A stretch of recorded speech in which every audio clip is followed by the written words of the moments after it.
We're joined from Cairo by Al-Ahram Managing Editor, Mohamed Zzz Eldin. Mr. Mohammed, thank you so much for joining us on Qnews. And first off, just hours after the ceasefire agreement was reached, the Israeli bombardments have started, resulting in 8 massacres so far, including the targeting of hospitals. And from here, I would like to ask you, how do you view the ceasefire agreement in Gaza?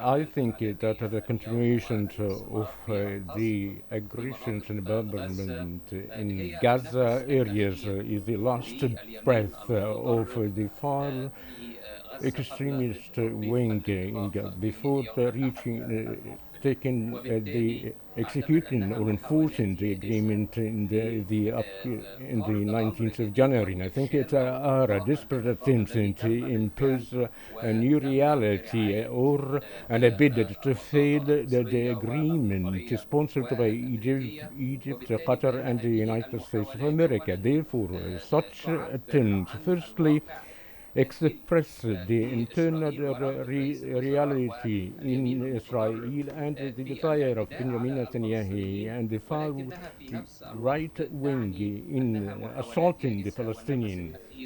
And in the meantime, they consider it is the last press for stubborn before reaching the truth to take into effect on next Sunday.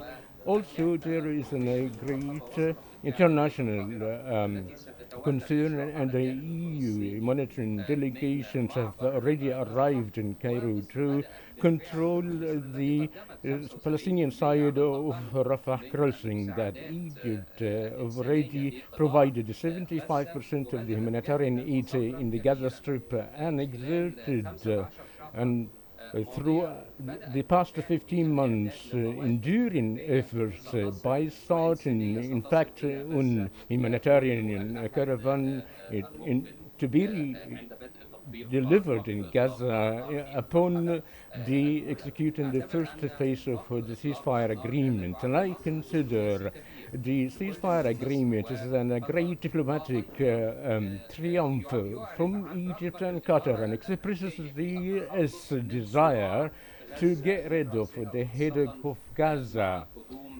particularly upon the arrival of the new U.S. administration. What has been declared as, along with the Egyptian stance, that So, sir, sorry for interrupting you here, but I would like to shed light on an important issue. So, Israel has delayed a cabinet vote on the Gaza ceasefire deal, blaming Hamas for violating parts of the agreement, while Hamas said it's fully committed to the agreement. What are Netanyahu's strategic objectives behind this delay?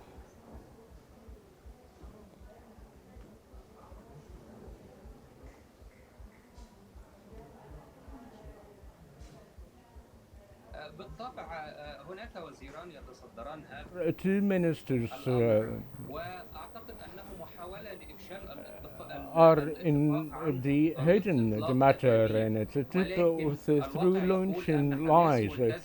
But in reality, Hamas is already committed to what has been declared, sponsored by Egypt, Qatar, and America. Therefore, these attempts are desperate from the Israeli cabinet to minimize the commitment in a way of or another, and to prove the continuation of the fierce attack and killing the people in the Gaza Strip. And I think there is some sort of a conflict inside Israel between the desire of the moderate parties of Israel and between the far extreme wing that wishes to continue the war and the bloodshed and to be as much as possible on the top of the authority.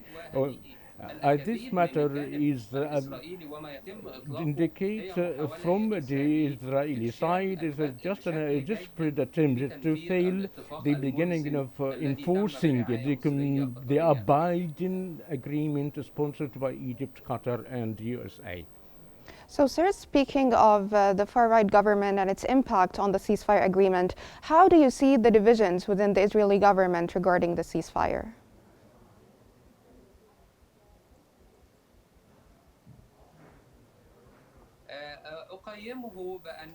I evaluated the division through a desire of put an end of the matter, whether from the far wing part that helps to annex extra territories in the Gaza Strip, and between the moderate part that thinks that the Israeli state, along with its economy, are deteriorating.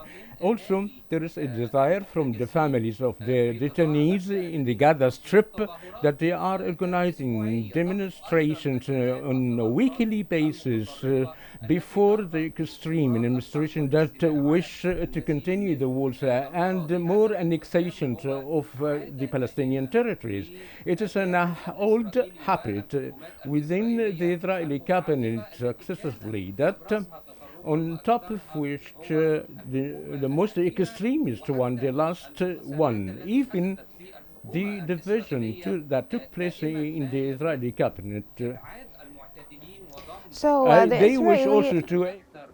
Sorry, sir, for interrupting you here, but I would like to ask you about the statements made by the Israeli Finance Minister Smotrich, who set conditions to stay in the government, including the commitment to resume the fighting if Hamas was not overthrown within 42 days. Do you think he will really resign from the government over this agreement?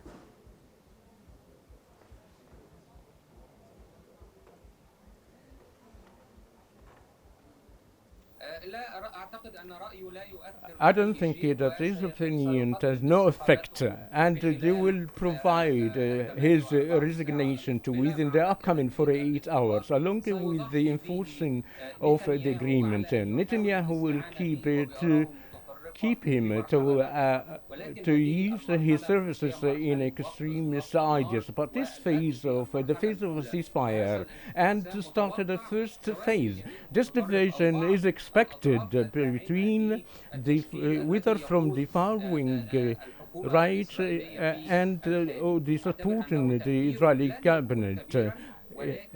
It won't have much of effect, but there is a must of a diplomatic and world monitoring to impose Israel to execute the agreement of three phases. It's not only upon the first phase by releasing the prisoners even they were detained in the previous. This is a political maneuver, and I think would come up to a failure. And the Israeli internal affairs will be divided, and the two extremist parties will hand their resignation to within the upcoming 48 hours.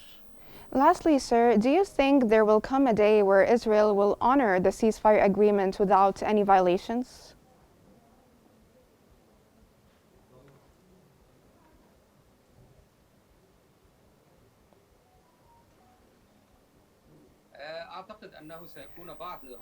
I think that we will see some violations of the agreement, but the general outlet being signed and agreed upon. And I do not think for Netanyahu or for the extremist parties in the Israeli cabinet to escape from this agreement, particularly with the change of the new US administration, that they wish to close such a file and to pay concern of other world files, whether they are related to Russia or to annexing new territories, or it is related to the gains and to have a remedy for what happened inside America. I think it is a political maneuver, and ultimately there will be a commitment. But some violations would take place, and as it used to be by Israel when failed at the first ceasefire sponsored by the Egyptian party. That was Al Ahram managing editor Mohamed Zzz Eldin. Thank you so much for joining us here on Q News and for all the information you provided us with.